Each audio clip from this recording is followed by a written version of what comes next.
Thank you, Mr. Speaker. I am pleased, and I rise in strong support, obviously, of S3197. And I am pleased that we are finally about to provide this benefit to our veterans. But I am troubled that it has taken us so long to do so. On April 14th, 2005, the House considered S-256, the Bankruptcy Abuse Prevention and Consumer Protection Act of 2005, which was a much-needed and very responsible reform. Then, in the minority, my colleague, Ms. Schakowsky, introduced a motion to recommit so that the bill would allow targeted exemption from our stricter bankruptcy means test for those National Guard and reservists who had been called up after 9/11. At the time of the floor debate, I was told by the Republican floor manager that the Schakowsky motion was redundant, that there was already such protection for our National Guard and reservists under the Service Members Civil Relief Act. Because of this, I voted against the motion, and it failed on a party line vote, 220 yeas and 229 nays. I soon found out, however, that I and other Republican members had been misinformed, apparently to prevent the then minority from having any legislative success. When I found out there was no adequate protection for our returning reservists and guardsmen, I pledged to work with my colleague, Ms. Schakowsky, to make it right.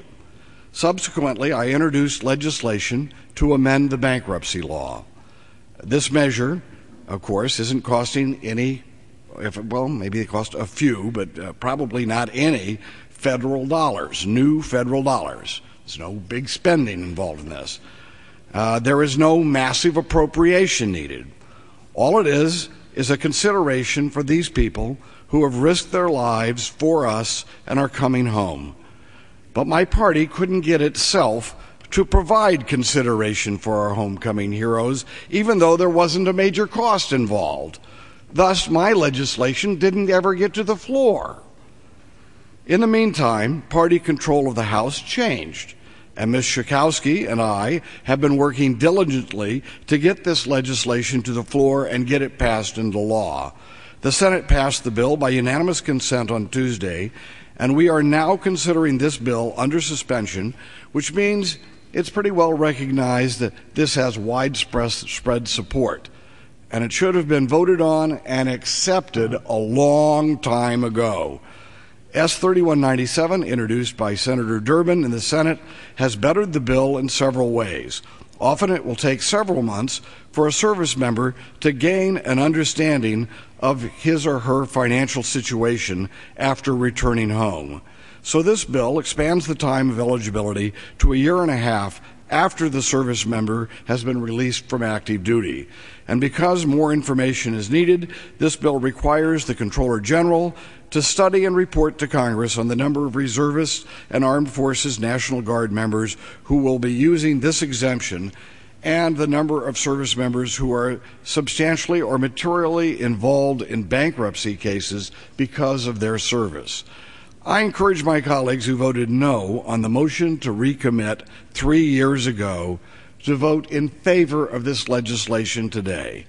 This bill is not a wedge to reopen the bankruptcy rules. Rather, it is a narrow, targeted change modeled after existing exemptions for disabled veterans who are America's heroes. This is targeted at those American heroes throughout our country who were called up for deployment and are now returning home. This bill would ensure that America's heroes throughout our country who have often been called up for deployment and these deployments have been far longer than they ever initially thought they would ever be called up for. This bill is intended that they will not pay a high personal cost for their absence and their willingness to step forward and defend our country. As my colleague Ms. Schakowsky put it, these service members have put their lives and livelihood on the line for us, and we owe them a great debt. This is one way that we can show our deep appreciation for the service that these people have given to us, protecting our families and the service they provided our country. Now is the time for us to repay that debt in a very bipartisan way, which should have been in play on this floor of this House all along.